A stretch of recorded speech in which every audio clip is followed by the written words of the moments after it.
آج میں آپ پھر ان دنوں کا واقعہ سنانے لگا ہوں جب میں امریکہ کی ایک مسجد میں رہا کرتا تھا۔ جو آج واقعہ سناؤں گا نا تو ہو سکتا ہے کہ آپ کو اس پہ یقین نہ آئے، مجھے بھی نہیں آیا، لیکن سنا اس لیے رہا ہوں کہ میرے ساتھ بیتی ہے، ورنہ اس پہ یقین نہیں آتا۔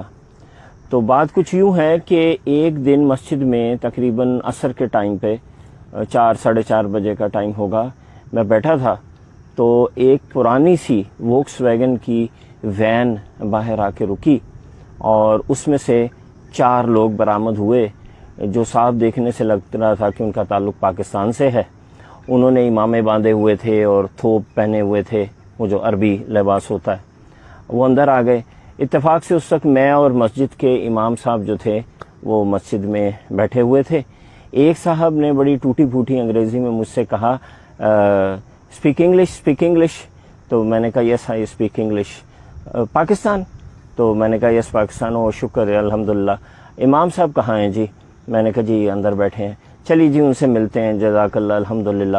میں نے اندازہ لگایا کہ 4 لوگوں میں سے 3 کی عمریں جو ہیں وہ تقریباً 35 سے 50-55 کے بیچ میں ہیں، اور جن کو وہ امام صاحب بول رہے تھے نا، امیر صاحب بول رہے تھے، ان کی عمر کوئی 70 کے قریب ہوگی۔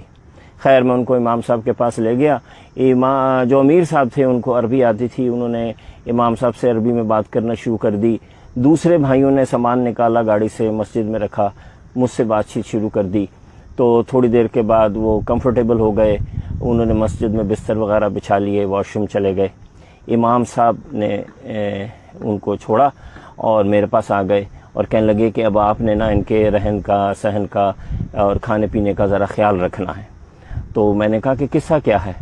انہوں نے مجھے بتایا، جو مجھے 22 سالہ ایک یونیورسٹی اسٹوڈنٹ، میں اس وقت سوفومور تھا، یعنی میں 2nd year of university education میں تھا، مجھے اس وقت تک یہ نہیں پتا تھا جو انہوں نے بتایا۔ انہوں نے کہا جی یہ سال کی جماعت ہے جو پاکستان میں جگہ ہے، یہ سعودی امام صاحب ہیں جو مجھے پاکستانی کو بتا رہے ہیں۔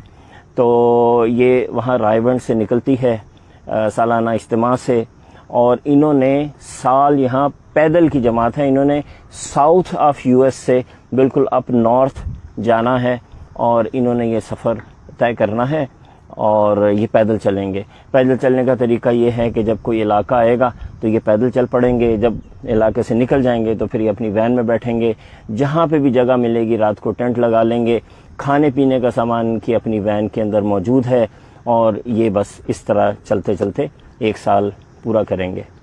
میں ظاہر ہے بینگ اے یونیورسٹی اسٹوڈنٹ، مجھے بڑا عجیب سا لگا، اور میں نے بڑا شور مچایا امام صاحب کے سامنے کہ یہ کون سا زندگی گزارنے کا طریقہ ہے، and what a waste of time and blah blah blah بلا۔ خیر مہمان تھے، میں ان کی خدمت میں لگ گیا، لیکن مجھے ان کے اس طریقے پہ غصہ بڑا آیا۔ رات ہوئی تو ان میں سے ایک صاحب نے مجھے کہا کہ حضرت کہیں ٹیلی فون بوتھ پہ لے چلیے، ہم نے پاکستان واپس اپنے مرکز پہ بتانا ہے کہ ہم کہاں پہنچے ہیں۔ میں نے کہا چلیے، میں نے اپنی گاڑی نکالی، ان کو لے کے ٹیلی فون بوتھ پہ گیا۔ انہوں نے وہاں کال ملانے کی کوشش کی، ٹائم کا فرق تھا، کال نہ ملی، تو کہنے لگے کہ فون تو مل نہیں رہا۔ اچھا بھائی کو کرتا ہوں، پتہ چلا ان کے بھائی بھی تبلیغی جماعت میں ہیں۔ تو انہوں نے اپنے بھائی کو کال کی اور ان کو کہتے ہیں کہ بھائی ہم اس جگہ پہنچ گئے ہیں اور الحمدللہ ہمارا سفر ٹھیک ہے، امیر صاحب نے کہا ہے کہ آپ لوگوں کو مطلع کریں، آپ مرکز میں جا کے بتا دیجئے گا کہ ہم یہاں پہنچے ہیں، کل یہاں سے نکلیں گے تو فلاں جگہ جائیں گے۔ فون انہیں رکھا تو کہتے ہیں لا حول ولا قوت الا باللہ۔ میں نے کہا حضرت کیا ہوا؟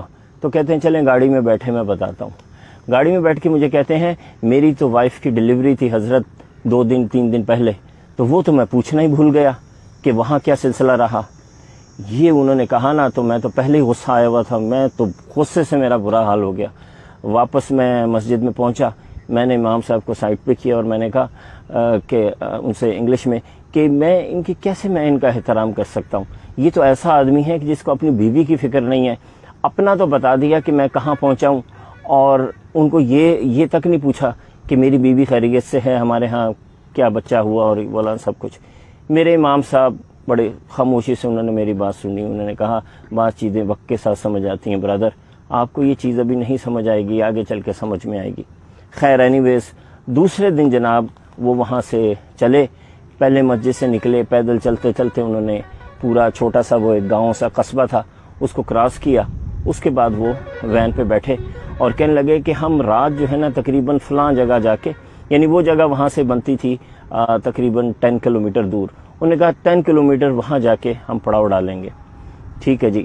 9:30 بجے کے قریب، نہیں 8:30 بجے کے قریب امام صاحب مجھے کہتے ہیں چلیں وہاں چلتے ہیں اور دیکھتے ہیں کہ جو جماعت ہے وہ پراپرلی انہوں نے ٹینٹ وغیرہ لگا لی ہے کہ نہیں. میں نے کہا ٹھیک ہے. تو میں ان کے ساتھ گاڑی میں بیٹھ گیا. ہم چلنا شروع ہوئے. راستے میں ہم دیکھتے جاتے تھے اندھیرے میں، کہیں روشنی نظر آئے، ٹینٹ نظر آئے. آخر جا کے ہمیں تھوڑا آگے جب ہم نے شہر سے نکل گئے تو اندھیرے میں بالکل ایک جگہ ٹینٹ لگا نظر آ گیا، وہ بتی سی جل رہی تھی. ہم وہاں پہنچے تو وہاں جب میں نے ٹینٹ لگا دیکھا اس جگہ پہ تو میرے تو جسم میں نا ایک کپ کپی دوڑ گئی. میں حیران پریشان. میں نے امام صاحب کو کہا کہ یہ تو فلاں چرچ کی جگہ ہے، یہ ان کا پارکنگ لاٹ ہے، یہ جو پیچھے ہے یہ خالی جگہ نہیں ہے، یہ تو چرچ کی جگہ ہے. اچھا وہاں سلسلہ یوں ہے امریکہ میں، ٹیکسس میں، مجھے نہیں پتا اب کیا ہے سلسلہ.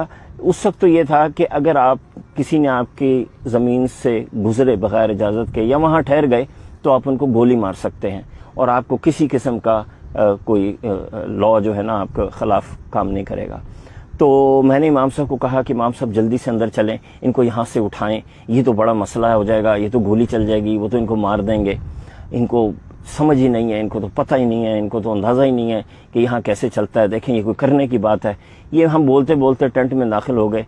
ٹینٹ میں امیر صاحب جو تھے وہ بالکل سکون سے بیٹھے ذکر کر رہے تھے اور باقی کے لوگ جو تھے نا وہ کچھ کھانے کی تیاری کر رہے تھے. انہوں نے کہا برادر آپ بالکل صحیح ٹائم پہ آ گئے ہیں، آئیں ساتھ بیٹھ کے کھانا کھاتے ہیں. میں نے شور ڈال دیا. میں نے کہا آپ یہاں سے فوراً خالی کریں، یہاں تو گولی چل جائے گی، آپ بھی مریں گے، ہمیں بھی مروائیں گے. یہ تو ٹیکسس ہے، یہاں تو گنز رکھتے ہیں لوگ اور آپ چرچ کی جگہ پہ ایسے ٹینٹ لگا کے بیٹھ گئے. امام صاحب کے چہرے پہ ایک عجیب سا سکون، کوئی پریشانی نہیں، کوئی مسئلہ نہیں. کہتے ہیں ہاں وہ بھی تو ہمارے اہل کتاب ہے نا، ہمارے بھائی ہیں، مسلک میں مذہب میں ہمارے بھائی ہیں، آنے دیں ان کو، ہم ان کو سمجھا لیں گے. میں نے کہا امیر صاحب کون سمجھائے گا، آپ کو تو انگریزی بھی نہیں آتی. کہنے لگے برادر آپ ہیں نا، آپ سمجھائیں گے. انگلش میں میں نے بولا تو وہ بھی کچھ ٹوٹی پھوٹی انگلش، اردو عربی میں انہوں نے امام صاحب کو بھی بولا. خیر میں بڑا جھنجھلایا. 1 منٹ گزرا، 2 منٹ گزرا، دل میرا دھک دھک کرے کسی بھی وقت کچھ ہو جائے گا. وہی ہوا. اچانک ہمیں نا باہر گاڑیوں کی لائٹس، یہ جیسے پیچھے آپ علاقہ دیکھ رہے ہیں تو اس میں سے لائٹس نا ٹینٹ کے اندر آتے ہیں نظر آئیں.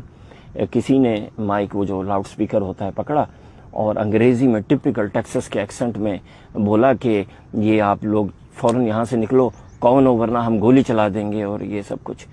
تو امام صاحب کہتے ہیں کیا بول رہے ہیں، اور وہ ٹپیکل ٹیکسن ایکسنٹ تھا، وہ انگریزی کسی کی سمجھ میں نہیں آئی. میں نے کہا کہ وہ کہہ رہے ہیں جلدی سے یہاں سے نکلو، سامان اٹھاؤ ورنہ ہم گولی چلا دیں گے.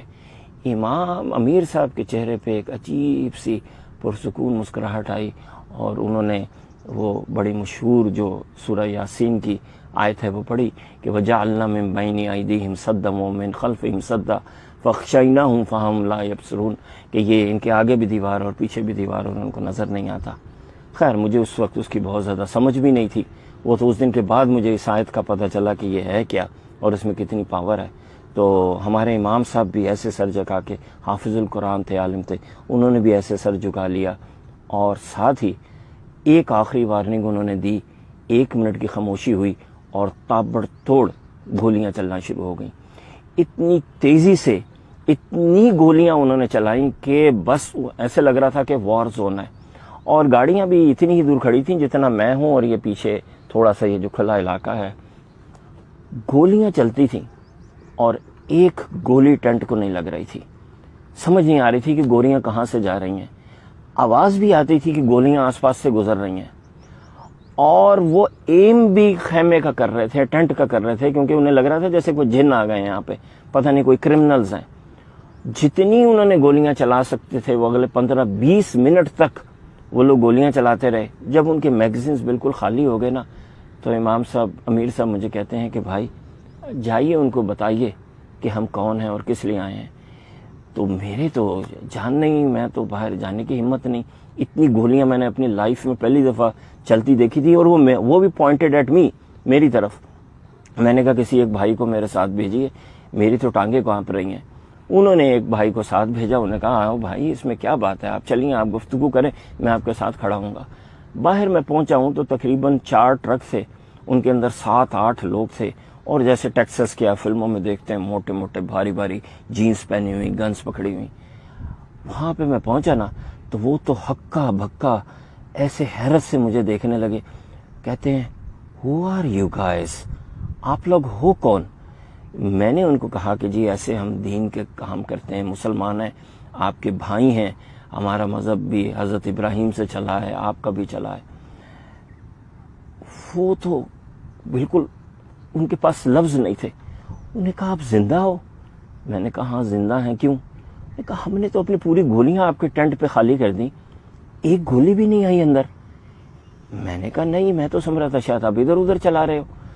تو وہ چونکہ میرا ایکسنٹ جو تھا وہ ٹیکسس والا تھا، اور میں ان سے بڑا ڈاکانہ ملا لیا کہ I live at that place and I do this kind of work. تو وہ کہنے لگے کہ یہ، اور میں نے اپنے آپ کو الگ کر لیا، میں نے کہا یہ پاکستان سے آئے ہیں، I live here and I am just here to see them. میں نے کہا یہ لوگ کون ہیں کہ جن کے اوپر ایم کر کے ہم نے گولیاں چلائی ہیں اور ایک گولی بھی ان کو نہیں لگی؟ میں نے کہا پھر تو اب یہی ہے کہ آپ اندر آ جاؤ اور وہ کھانا کھانے لگے ہیں، ساتھ بیٹھ جاؤ۔ تو خواتین و حضرات اس دن وہ 10-12 لوگ، میرا خیال ہے 8-9 لوگ میرے ساتھ ٹینٹ میں آئے، وہ وہاں بیٹھے، انہوں نے کھانا کھایا، انہوں نے اسلام کے بارے میں سنا، وہ مطمئن ہوئے، لیکن اس حیرت کے ساتھ واپس گئے کہ ایک گولی بھی اس دن ٹینٹ میں بیٹھے ہوئے لوگوں کو نہیں لگی۔ اب یہ ظاہر ہے یقین نہ آنے والی بات ہے، مجھے بھی آج تک یقین نہیں آیا کہ گولیاں کیوں نہیں لگیں، جبکہ انہوں نے ہنڈریڈز میں چلائی ہوں گی۔ 20 منٹ تک آپ ذرا سوچئے کہ 6-7 بندوقیں چلیں گی آٹومیٹک رائفلز، تو کتنی گولیاں چل گئی ہوں گی۔ اس میں اب ایک بات ہے جو ہمیں نا اپنے کلچر میں اس وقت بہت زیادہ سمجھنے کی ضرورت ہے۔ دیکھیے ضروری نہیں ہے کہ ہر بات ہمیں سمجھ میں آئے اور تبھی ہم اس کو مانیں، اور یہ بھی ضروری نہیں ہے کہ جو بھی ٹھیک بات ہے نا وہ صرف ہمارے ساتھ ہی ہو رہی ہو، جو بھی ہمارا مخالف نظریہ ہے نا وہ ہمیشہ غلط ہی ہو۔ ضروری نہیں ہے، بس آپ یہ سمجھ لیجئے کہ یہ اللہ کی دنیا ہے، اللہ نے جس سے جو کام لینا ہے وہ لے رہا ہے، اور اللہ تعالیٰ کے پاس طاقت ہے، وہ جس وقت جس کو بچا لے۔ اس لیے سکون میں رہیں، خوش رہیں، دوسرے کو عزت دیں، دوسرے کے اوپینین کی رسپیکٹ کریں، اور مطمئن ہو کے اپنی زندگی گزاریں۔ شکریہ۔